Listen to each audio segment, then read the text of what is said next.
बिस्मिल्लाहिर्रहमानिर्रहीम। कैसे हैं आप सब। आज मैं आप लोगों के लिए आलू की टिक्की की एक शानदार रेसिपी लेके आई हूँ।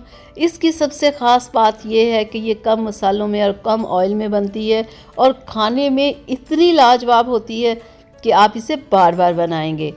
तो जिसके लिए मैंने यहाँ पे 3 से 4 मैंने आलूओं को बॉयल कर लिया, जिन्हें हम हाथ के साथ इस तरह से कुछ मैश कर लेंगे। और यहाँ पे हमारे आलू हो चुके हैं मैश। तो अब हम इसमें ऐड करेंगे एक बड़े साइज़ का चॉप किया हुआ प्याज और बहुत सारा सब्ज़ धनिया इसमें मैं ऐड कर रही हूँ, क्योंकि सब्ज़ धनिया इसमें बहुत ज़्यादा जाता है। और 3 से 4 अदद सब्ज़ मिर्च बारीक कटी हुई।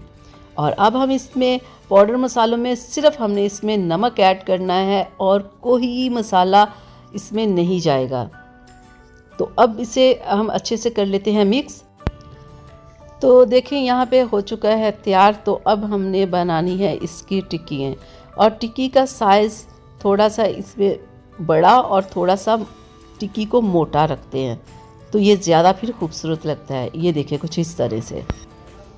और मैंने इसी तरह से तमाम टिक्कियाँ यहाँ पे तैयार कर ली है। और दूसरी साइड पे मैंने तवे को गैस के ऊपर रख दिया है और उसके अंदर हम थोड़ा सा ऑयल डालेंगे, ज़्यादा नहीं डालना। जब ऑयल गर्म हो जाए तो हम टिक्कियाँ इसके अंदर डाल देंगे, ठीक है। और 2 से 3 मिनट तक इन्हें हम पकने देंगे। जब 2 से 3 मिनट हो जाए तो फिर हमने इनकी साइड चेंज करनी है। तो 3 मिनट यहाँ पे हो गए तो मैं इन सब की साइड चेंज कर देती हूँ। तो ये देखिए बहुत ही खूबसूरत सा कलर आ गया यहाँ। तो जब 2 से 3 मिनट के बाद दोबारा से फिर से मैं इन सब की साइड चेंज कर दूँगी। तो यहाँ पे मैंने सबकी साइड चेंज कर दी है।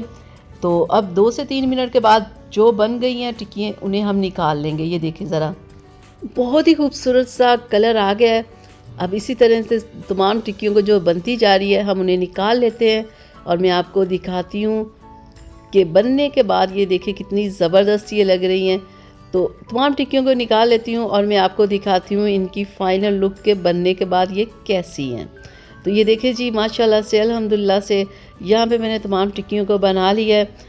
तो आप भी ऐसे बनाए खाएं। आप देखिएगा कम ऑयल और कम मसाले में ये बनने वाली टिक्कियाँ इतनी लाजवाब होंगी कि आप इन्हें बार बार बनाने पे मजबूर हो जाएंगे। आप इन्हें रोटी के साथ खाएं, नान के साथ खाएं या चावलों के साथ खाएं, जैसे मर्ज़ी खाएं। बहुत ही मज़ेदार ये होती है। चलिए अब मुझे इजाज़त दीजिएगा। अल्लाह हाफ़िज़।